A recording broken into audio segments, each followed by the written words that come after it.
Little people are amazing, but man, they're chaotic. What takes place during these ages will carry through the rest of their life. They're coming in just clean slate. Like, what is this place? What's going on? Be there for your child because they need you. I'm not going to lock them in a room, close the door, and force them to stay in there. Like, how would you feel? You're the adult. Like, get control of yourself. Ladies and gentlemen, welcome to the Extraordinary Family Life Podcast. We're your hosts, Greg and Rachel Denning. Today, we're talking to busy moms with little people who are amazing. Little people are amazing, but man, they're chaotic. And time consuming. Well, and messy and time consuming. And did I mention messy? Yeah. And they don't give a crap about your agenda And your ambitions. or your schedule, which I think God designed it like that because we've thought through everything. I'm going to do this and this and this and this and this and this and this. And at this time, I'm going to do that. And we have this whole plan. And the little kid just like, I don't care about anything you have planned. In fact, I don't understand what that word even is. I'm hungry, or I want to play, or I want to sleep, or I just want your attention. Right. And I will demand it. So we want to talk through all of that. And so today we're specifically addressing parents with young children. We currently have older children. And so I think a lot of our episodes talk to parents with older children, but we still love parents with young children. And we love the phase when children are young, even though it is all those things you just said. So we want to talk about strategies, approaches, and most importantly, the underlying framework and mindset we need to have during this time period, because I think ultimately that's the most important thing. Like that's what we really want to emphasize. So I'm super excited to talk about these things. Same. Because we love babies. I love babies. And if it were up to me, we would still. Yes. If you were the one that could babies. have the children, we would keep having babies. Yeah. I'm like, what? More? Let's go. I love little kids. Sometimes I'm envious of people who have 10, 14 kids. I'm like, let's go. I am not envious of the sleepless nights. Mm-hmm. I'm not envious of the nonstop messes and the demands that they require. But there is so much magic, I think, in little people. Joy. And it's easier for us to say that now that our youngest is 8 and our oldest is almost 23. I mean, it's easy to say, oh, those ages are so magical. Right. So When those you're in the listening are middle of like, it, it's easy for you guys. You're sleeping through the night. You get to go out to nice restaurants and take vacations and go on dates. But I do want to say this with total sincerity. We're not making this crap up. We enjoyed that time. Yeah. Like we enjoyed the little people. I had a blast with it. I thought it was so fun. When our 7th was born, our 6th was only, what was she? Maybe a year and a half, 2 years. I think she was actually 2.5. So then we had this little, I had this running stroller thing. We lived in Germany. Strap them both in there and just go run through the forest in Germany every day. Amazing. They loved it. I loved it. It was so bad. So maybe that's the first strategy there. It's like dad's got to lean in, man. And I know dads are working and got all kinds of stuff going on. We have to take care of all kinds of logistical things in the house and the cars and all this stuff. But we also have to take on that joyful responsibility of giving mom a break. And it's not babysitting. Dads don't babysit. Right. There's no such thing. It's like, these are your kids. And if you have to go away to work, that means you have to make up for your absence by being all in.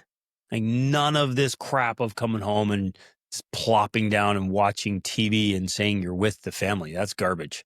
Yeah. You got to come home and be engaged. You got to come home and be a dad and find fun, cool things that are fulfilling for you and exciting for them that you all enjoy and do those things all the time. Now I can hear you saying, man, I'm tired. Great. Get over it. Like generate some energy. And again, I say that because I figured it out myself, but I also teach my guys, I teach the men that I coach how to generate energy. Mm-hmm. So energy is renewable. And that has to be one of the main things we talk about today is like, you got to generate energy. So dads, you got to come home, get re-engaged, get excited, dive in with those kids and the chaos and the craziness and lean in and be the adult, be the king in your kingdom. Yeah. And that gives mom this huge break, which I know that's one of the things we're going to talk Right. about today is moms have to have this window where they're like, oh, this is my recovery window. This is my personal time. This is when I feel like a normal human being again, a Exactly. woman.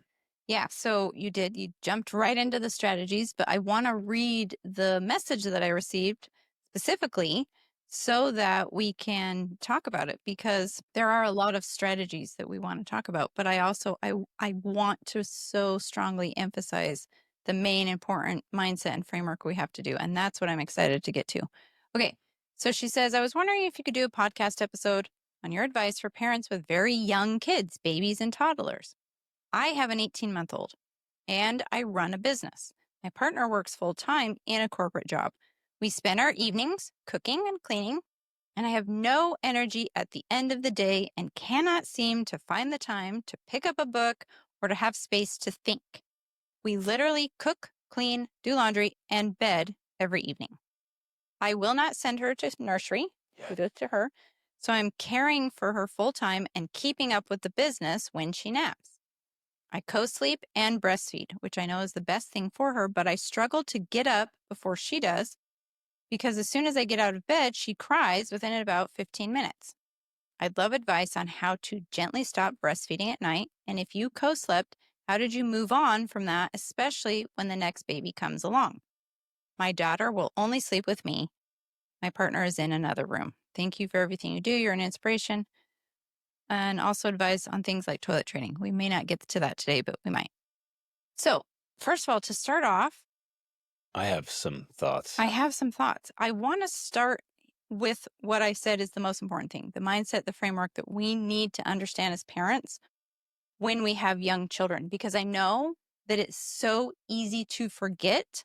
Because she actually sent me another email and she talked about how she's so ambitious and driven. I can relate because I'm the same way. She has all these things she wants to do. She wants to read. She wants to build her business. She wants to scale. She wants to like all the things. I get that because I am the same way.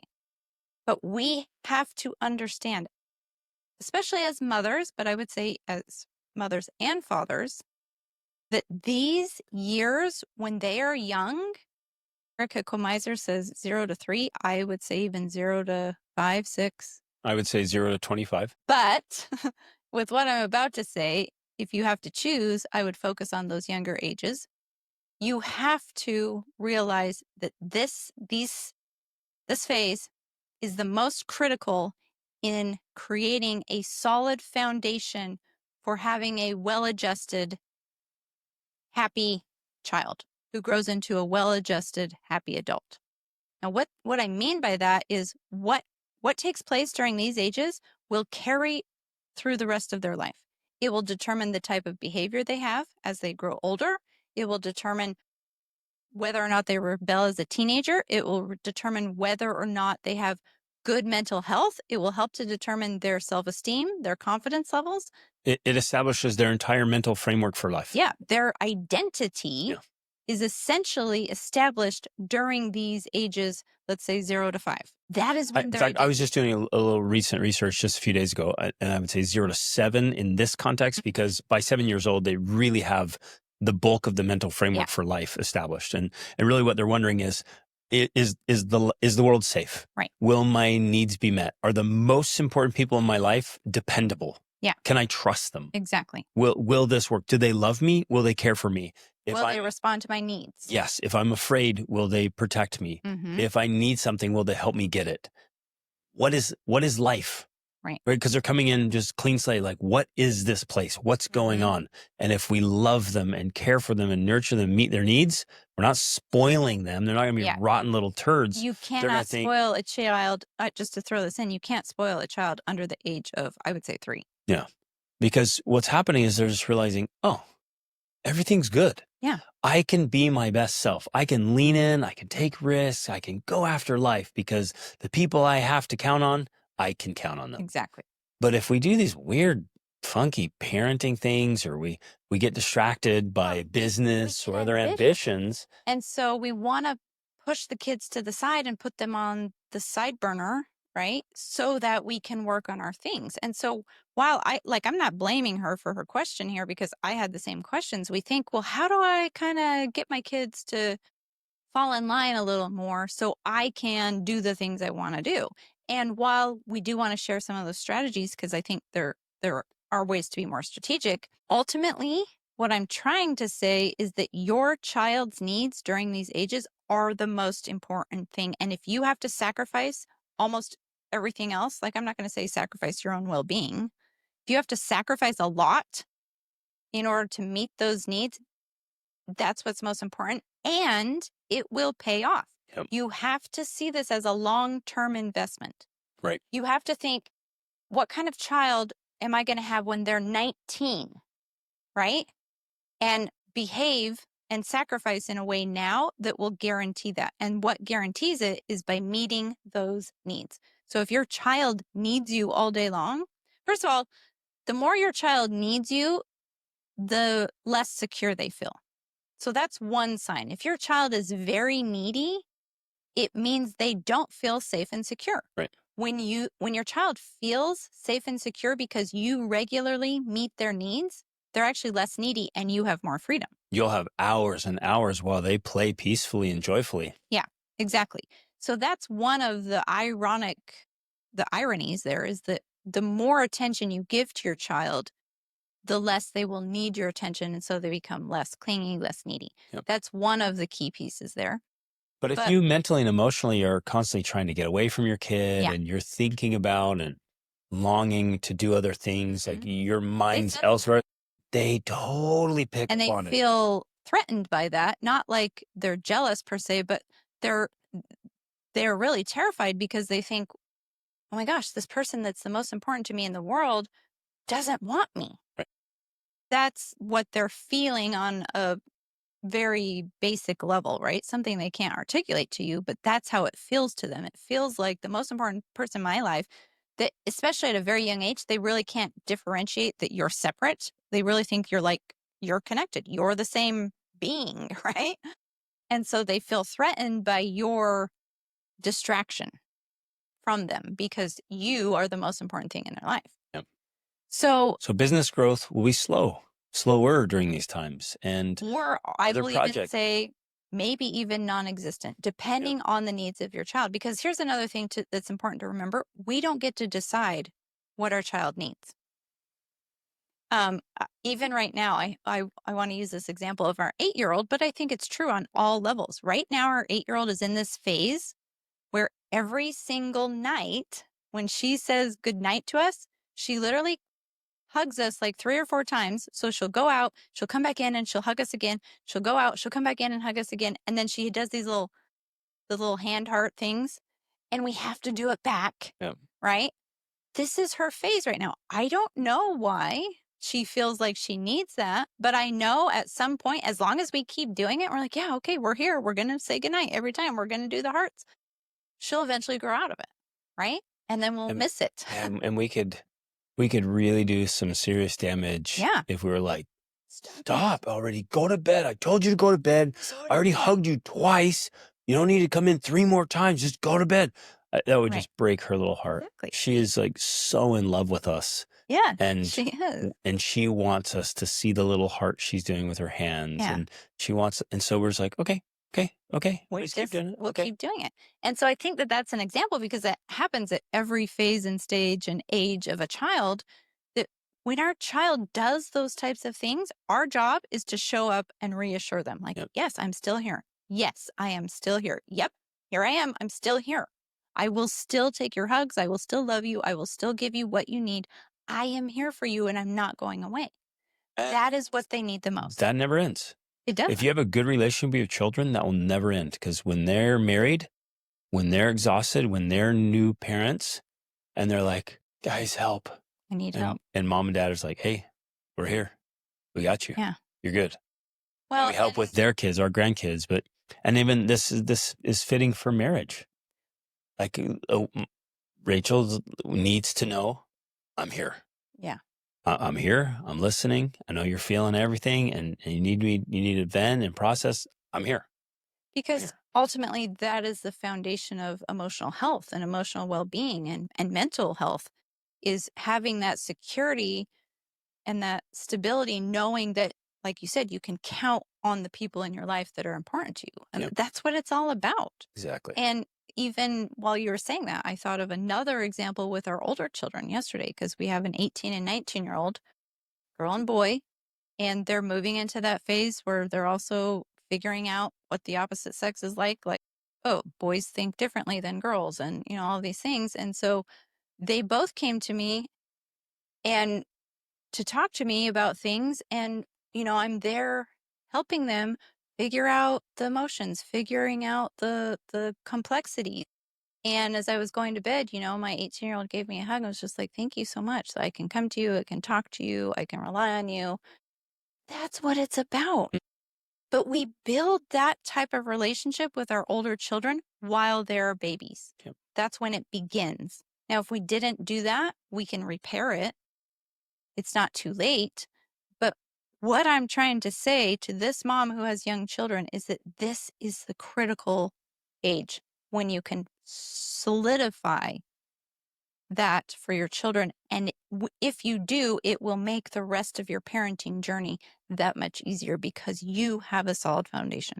Love it. I love that. Again, just reiterating though, ambitions, dreams, goals, fantastic. That's great. Have them, Yeah. but they come third, maybe Yes. fourth. Yeah. So I would say self-care is first, because you can't draw from an empty well. You can't give what you don't have. So you got to take care of yourself. So definitely, if you have to choose between, well, hopefully we don't have to say if you have to choose between yourself and the baby, you have to take care of yourself in order to take care of your baby. It's like putting on the oxygen mask first. But if you have to choose between yourself and the business, you definitely need to choose yourself. 100%. Like, forget the business, focus on yourself. Yep. Same with the baby. Baby your business, baby first, then the business. Right. But then don't neglect your husband either. Remember, you're married. You're still a wife. And moms are like, they just lean in, they just fall in love with their babies, and the baby replaces the husband. And in this case, the husband's in the other room. Like, no way, Jose, that he needs to get back in the room. I'm going to talk about that though. I'm good, because I'm going to talk about it too. Because that needs to happen. But let me finish my point. Like, you can't neglect the husband either, because if you go self baby business, then husband, he's not going to stay around, because he's like, what? I'm out of here. And this I'm sure is an unpopular opinion, but it needs to be said. I think especially during this phase, if a woman has to give up business and career, great. Yep. Because you'll have time for that later. And I'm speaking from experience. I did. I tried to work on things during those phases, and I always just ended up feeling burnt out, overwhelmed, and unhappy. And when I decided to put it on the side burner or the back burner, the business, the career, I thrived. I did better. Mm-hmm. And now I have time to work on the business. So there will be a time to work on the business. But your children, they have an expiration date, because eventually they grow out of childhood. And then you've missed that chance. So this is the priority. This is what matters the most. Even if you have to sacrifice those other things, because yes, I agree with you. The husband definitely needs to come before the business. Yep. So one of the things I want to say is that if we focus on putting those things in their proper place, then we actually feel better. And sometimes we even have more energy to be able to then, like, okay, yeah, I can do some business stuff, because I've filled those other buckets that are the most important. And those are what support me. They give me that energy I need to be able to do all the other things. So sometimes, like, she's saying we're literally cooking, cleaning in bed every night. She's exhausted. Sometimes what needs to happen is, instead of doing the things you think you should be doing, the cooking and the cleaning and the laundry, you're like, you know what, forget that. We're going to go have sex, or we're going to sit and cuddle and talk, or we're going to do something that refills us, that helps us recover, rather than just grind. Because everything becomes transactional at that point. It's like, that's lame. Like, what are we living for? Yeah. To pay the bills, to play house together, to be roommates? This is stupid. Yeah. And so, even with the kids too, it's not just feeding, cleaning up, bedtimes, naps, blah, blah. It's like, have fun. Right. We should be enjoying it. Yeah. Enjoy every minute of it, every phase. Like, oh, look what she likes now. Let's do this. Let's do that. Let's try that.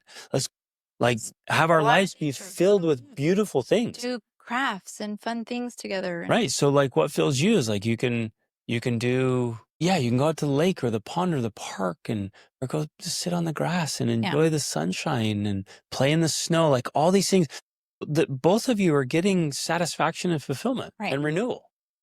And I think if there is ever a time to do that in life, it's definitely during those ages like that. Like, I'm giving you permission if you need it to like really just revel in that kind of stuff because I think and maybe it's just me, but I think a lot of mothers, we have this idealized vision of like childhood and raising children. And it's like a picnic blanket in the sun and these beautiful little children sitting there, like that's a vision that we have. And I'm saying this is the time to do that thing. We don't have to wait.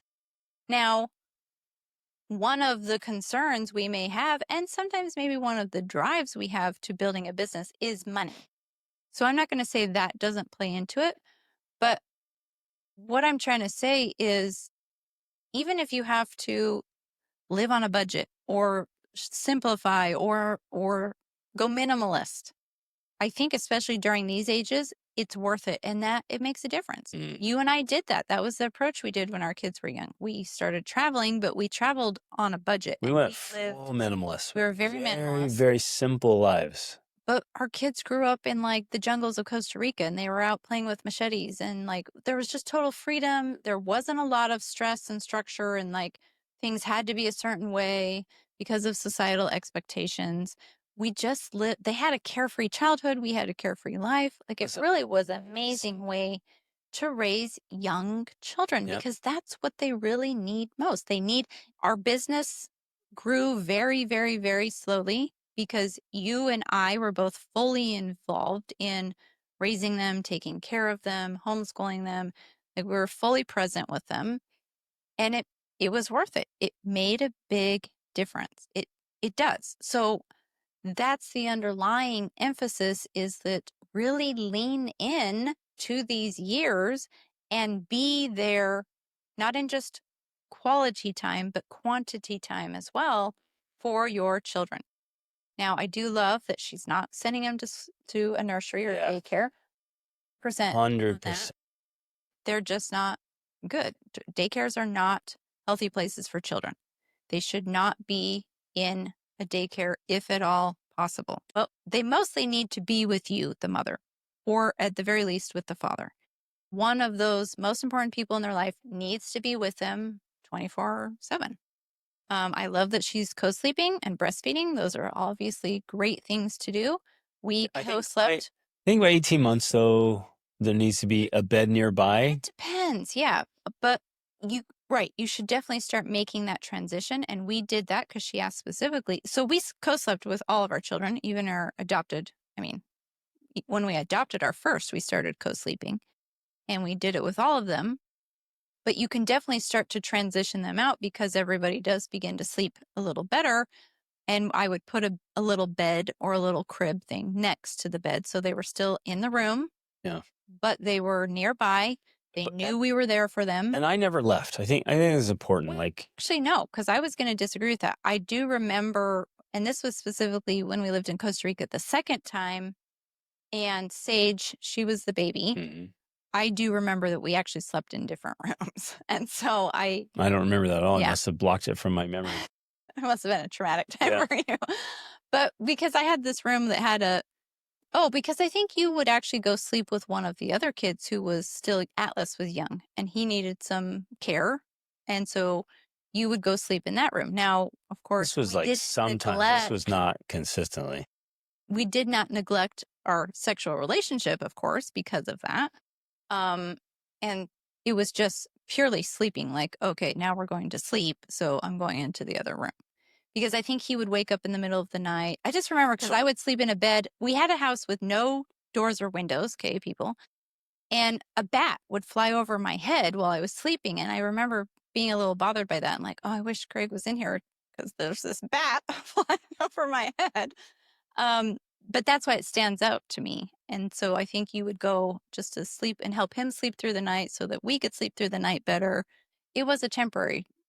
Well, and it was normal for all 7 of our children, if they were under the age of 5, they would frequently come in to bed during the night. Or sleep on the floor. Yeah.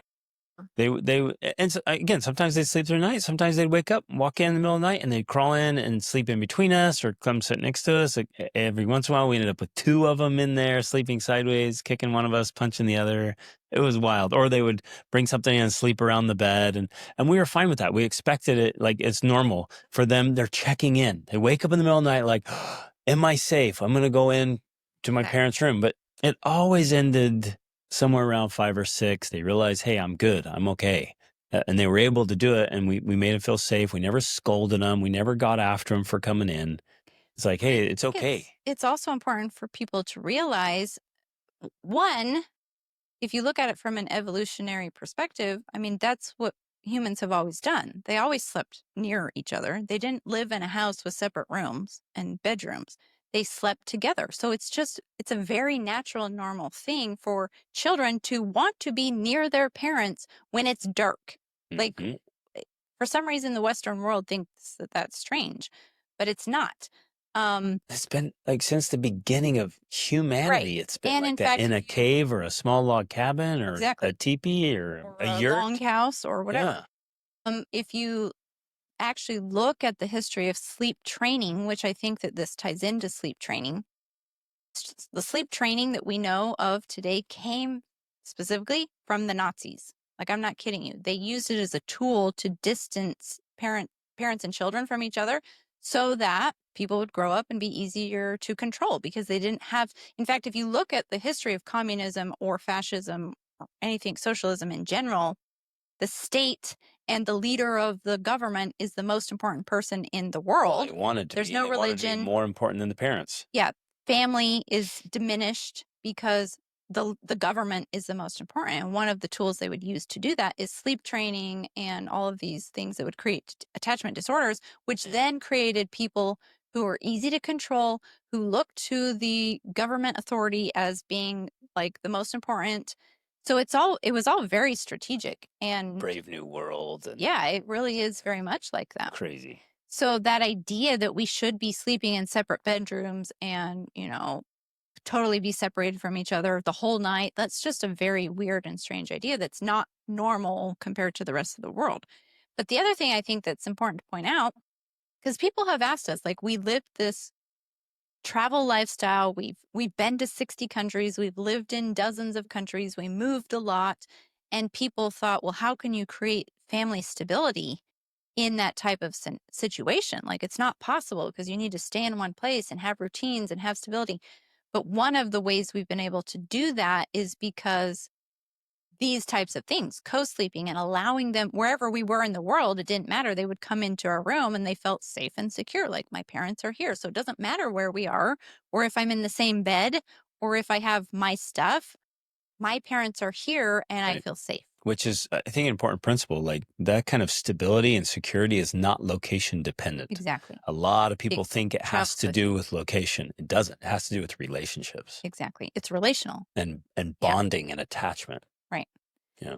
So, but that, of course, doesn't mean, like, now none of our children sleep with us, right? We all have our own bedrooms. They all sleep in their own beds in their own rooms. And I think it's worth sharing here. Um we did the co-sleeping when they were little, and then sleeping next to us as much as we could, like in the same room and in a little bed. From like 18 months to 5 years, depending on the child. And usually not even that old, but then we would, get them into another room, especially when they had siblings, and then they would go in there. Yeah. They had When each they slept other. with siblings, it was easier too Yeah, because way they easier. have their siblings to Yep. sleep with, and that helps. And so and we would often go in and lay down by them and help Mhm. them go to sleep, and sometimes lay there until they went to sleep. Mm-hmm. And then, inevitably they'd wake up sometimes, not every night, but sometimes they'd come back in. Okay, whatever. But we're gently teaching them that you can go to sleep in your room. And And if you wake up, you can come in and it's okay. And so we gently build that security, and now they're Mhm. all fantastic and, Yeah. and totally solid. So in this scenario here, when she has an 18-month-old, she's still breastfeeding. Probably my suggestion, if it was me, is I would be getting another bed that was next to the bed whether that's a little crib or a playpen, or they even sell nowadays, I think, like a bed height crib with 3 walls, something like that, so that you can begin to make that transition where they're still in the room with you because they want to be. It's normal. Yeah. It's not normal for an 18-month-old to sleep in a room by themselves. It's not. Especially if they're the only child. Right, especially if they're only child. It That feels like to them, solitary it feels confinement. like prison. It feels like exactly solitary confinement. So and the whole cry it out method, the sleep train, it's just not healthy. It's psychologically damaging. And I know that that sounds really strong to some people, but it is. And I love what Erica Kamiser talks about. She said there's big T trauma and there's little T trauma. And big T trauma is things like if you get in a car accident or something, you break something or you're sexually abused, like it's big things. But she said every single one of us has been experiencing little T trauma throughout our childhood. And it's things like being left to cry it out.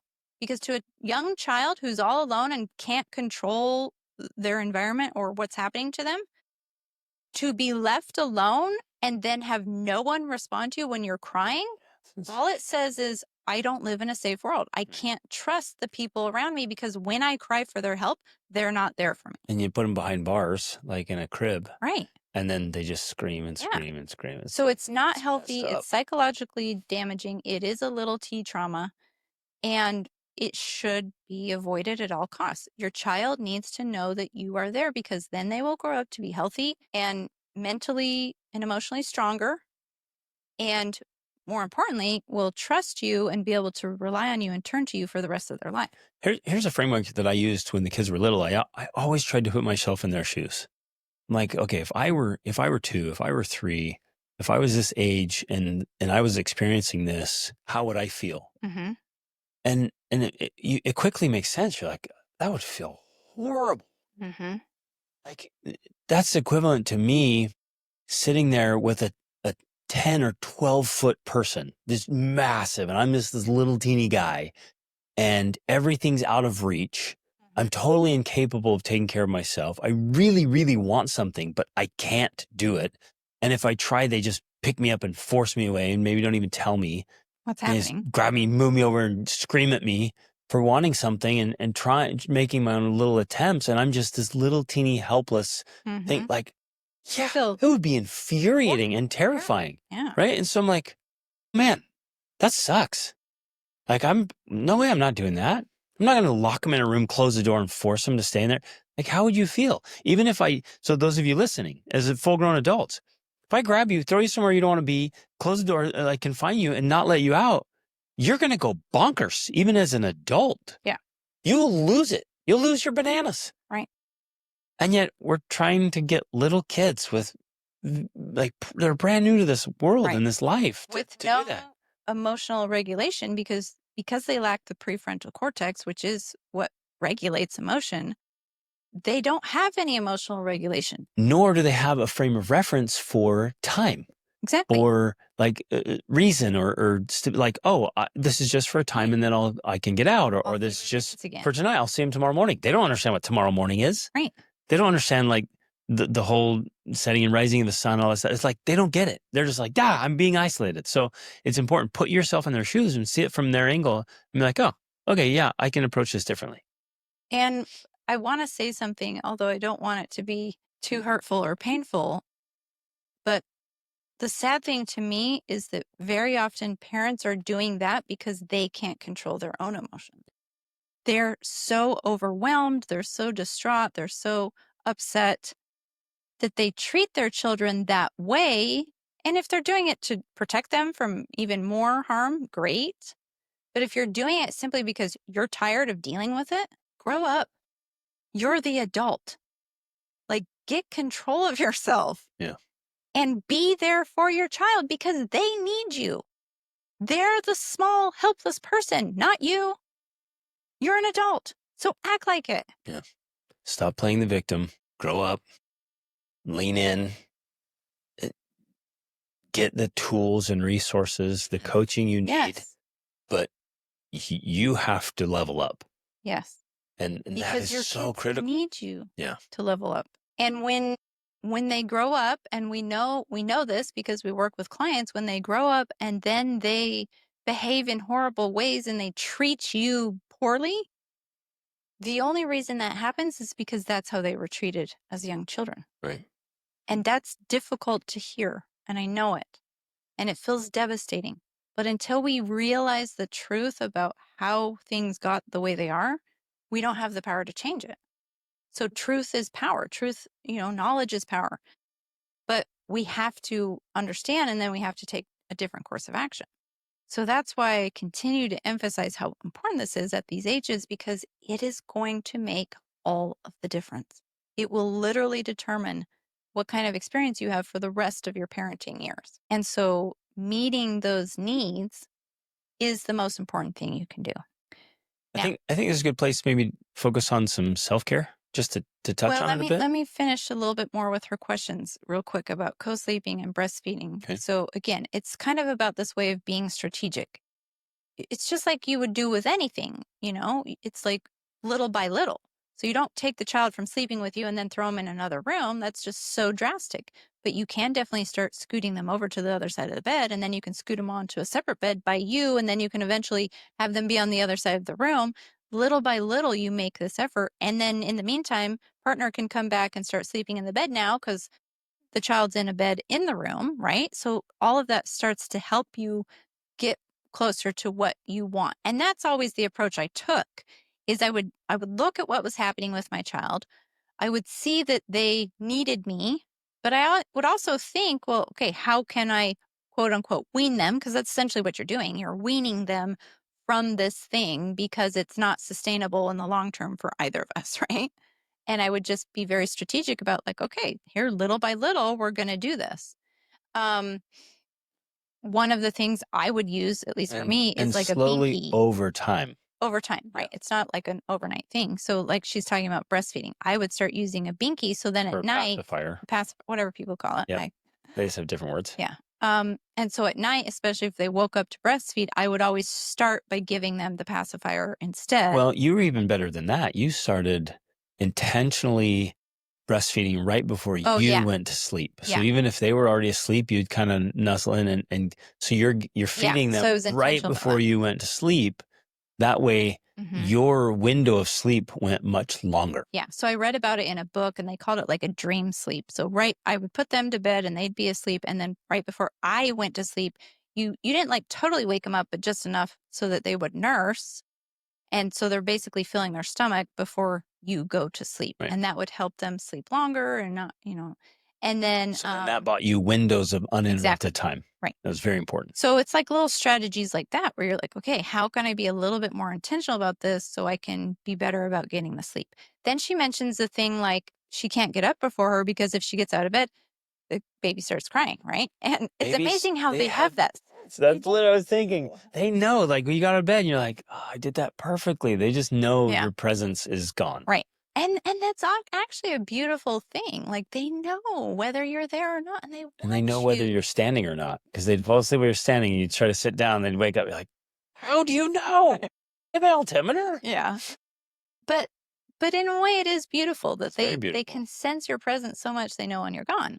But something I would do in a scenario like that is I would plan for that and I would work around it. So she's mentioning wanting to be able to read or do different things. Like, okay, before I go to bed, I'm going to prepare. I'm going to have a book right next to the bed. Maybe I'm going to have my laptop. Maybe I'm going to have my phone. It's all going to be right there so I can sit in bed while that baby sleeps and I can read. I can work on my computer. I can, like, whatever it is you want to do, you can do it in bed next to your baby. Yep. So you don't have to, feel like I'm you can have an awesome morning routine. Yeah, absolutely. And still, quote unquote, meet the needs, but not feel resentful or stuck because you have to lay there and do nothing because you can't get up. Right.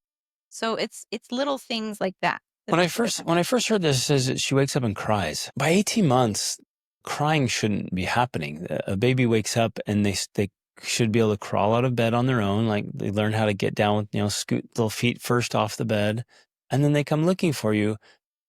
Children who've slept well and feel secure, they don't wake up crying.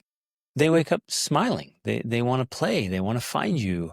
They come looking. It's actually a beautiful thing.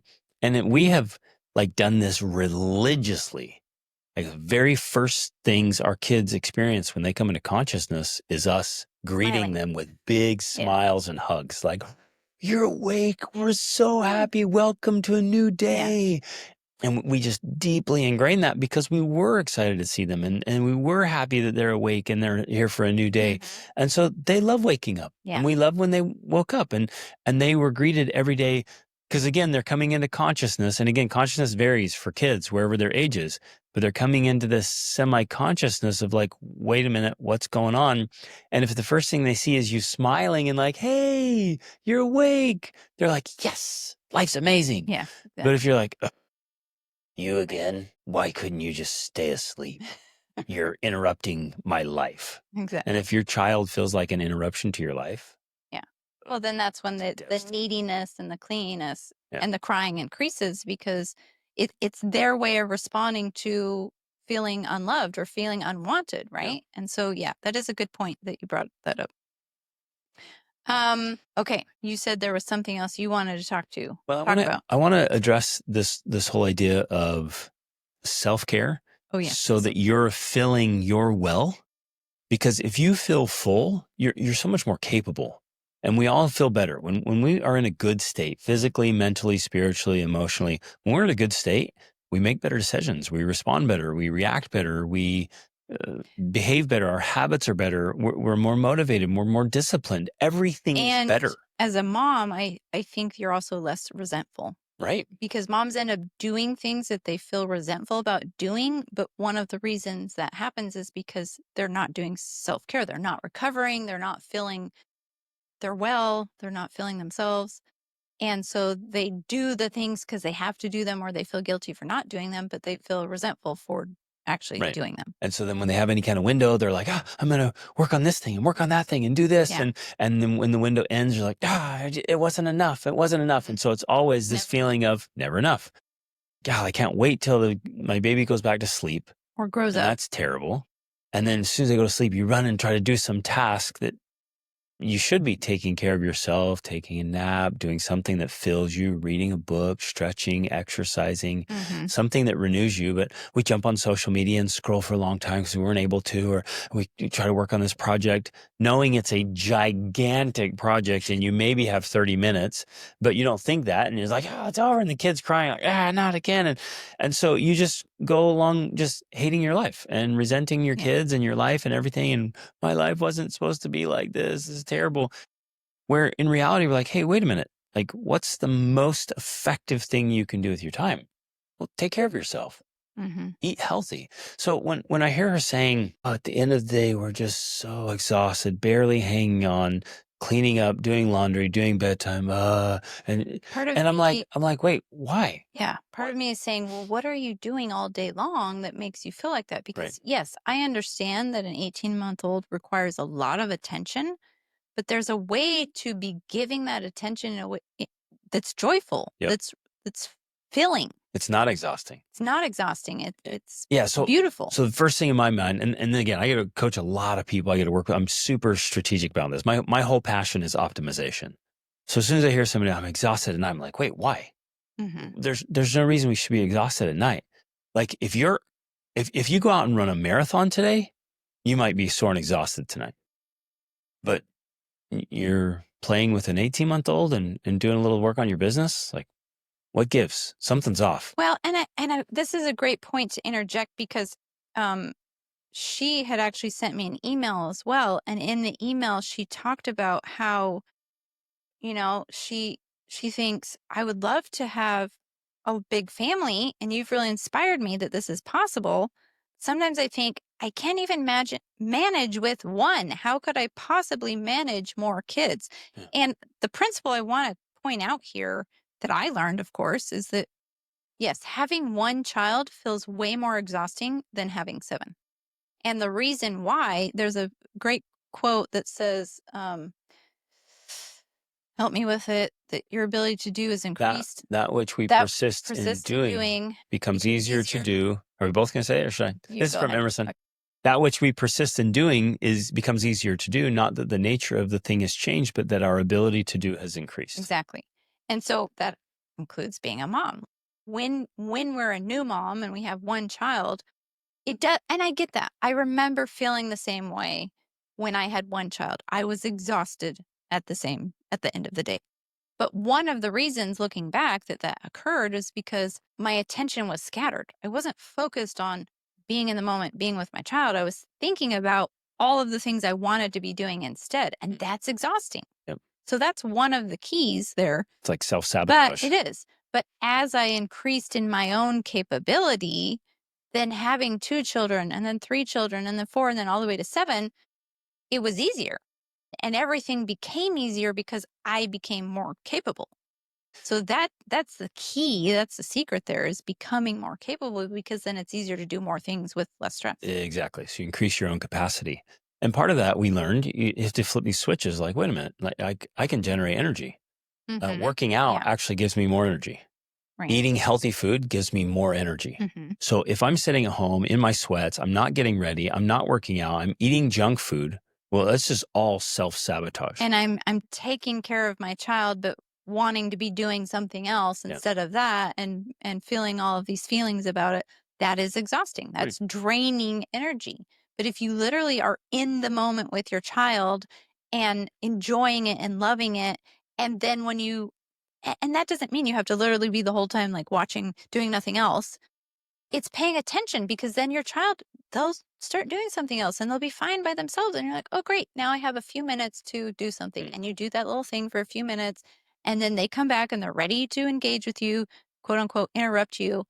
And you say, oh, great. Here I am. Now I will give you my attention. Like she said, reading. She wants to read more. So you sit there and you read a couple pages, knowing full well you're not going to get through a chapter. They'll come back, interrupt, and it's okay. You close the book, wherever you are, engage with the kid, and they're like, oh, good. And then they go off and you open your book back up. You get a couple more pages. Then what we talked about before, where the more you joyfully meet their needs, the less needy they become, and the more that becomes a part of their norm. Exactly. Because they begin to realize, oh, it's okay. I can, quote unquote, give mom time to do the things she wants to do, because when I need or want her, she will be there for me. Yeah, exactly. And so there's this sense of security that gives them this confidence that it's okay if you are distracted by other things, because you will give them your attention when they need it. Yep.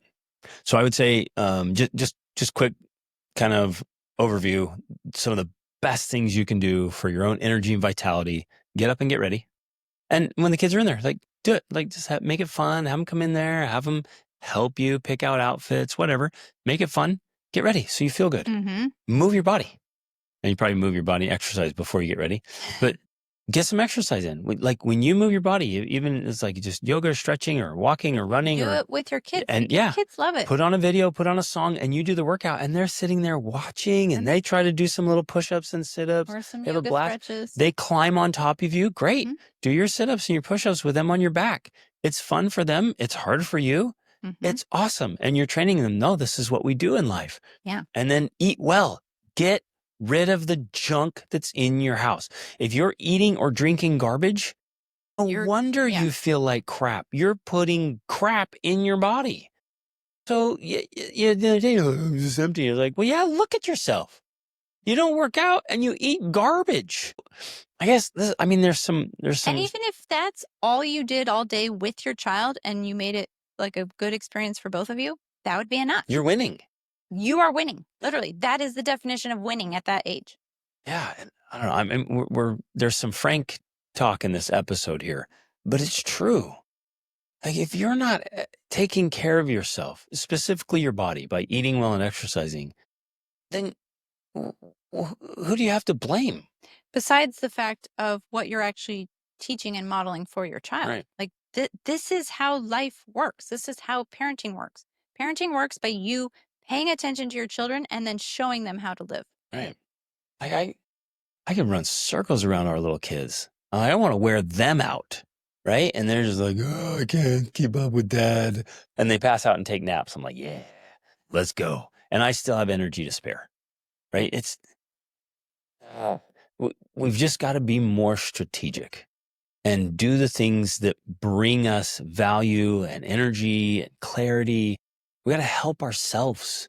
Problem is, we're trying to play the victim. We're trying to blame the kids. We've got to help ourselves. And then we're capable of far, far more than one cute little girl. That's easy. And keeping in the perspective. I want to keep coming back to this perspective that this feels like a very long time. It feels like, I mean, Right. here it's been 18 months since this child was born and you're still meeting their needs, right? It feels forever. But I want you to know it's not. And I know that She'll this be is 18 so it's fast. cliche. They Yeah. grow up so fast, but it is true. Yeah. And you have a limited time to make an investment that you can never make again. This is your time now to focus on them because every single day they are getting older. They'll never be this Your old again. time is fleeting with them. And you will miss this. And if you don't do it well, will have missed an opportunity to lay the foundation for a well-adjusted child who grows into a well-adjusted adult. Yep.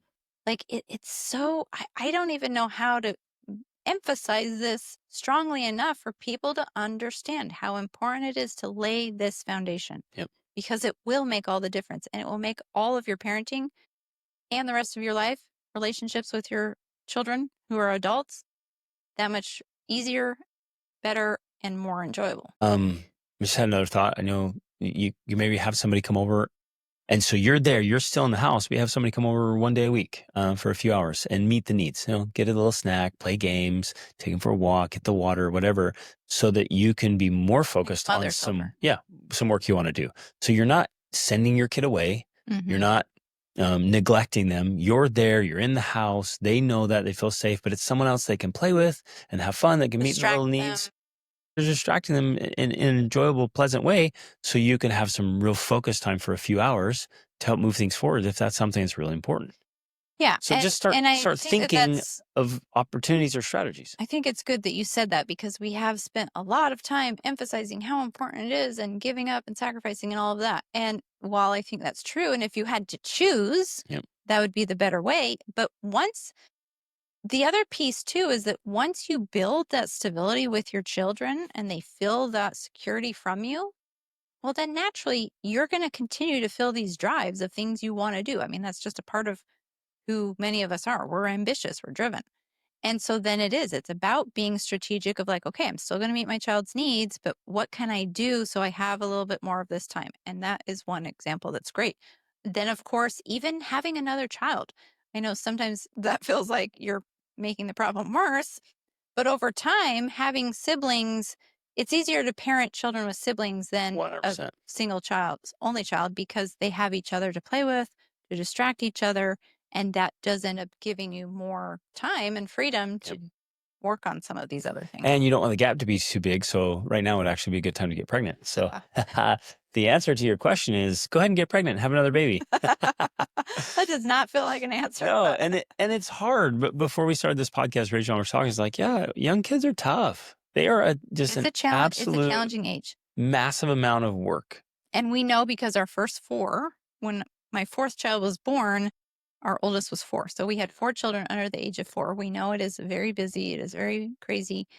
But we're telling you now, having the experience of that oldest child now being almost 23, that these approaches make the biggest difference for the long-term benefits that you want. Yeah, they work and it's awesome. And then you have a great relationship with your kids. You have all these beautiful memories that you'll have for the rest of your life. They have this, they won't remember these years, but it's recorded. Yes, it's part of who they are. Yeah, exactly. All the little wiring in their brains is being built. All the scaffolding, all the whole mental emotional framework is being built. Yeah. So it's imprinted, it's recorded, even though not remembered. And so when we do it well, they have the scaffolding there and the wiring that just says, hey, things are good. This family's good. Yeah. And they grow up to be great kids. And family life is the best life. It's absolutely amazing. So worth the sacrifices, worth the effort, worth the strategizing to get this stuff right. Right. Okay. Love you guys. Reach upward.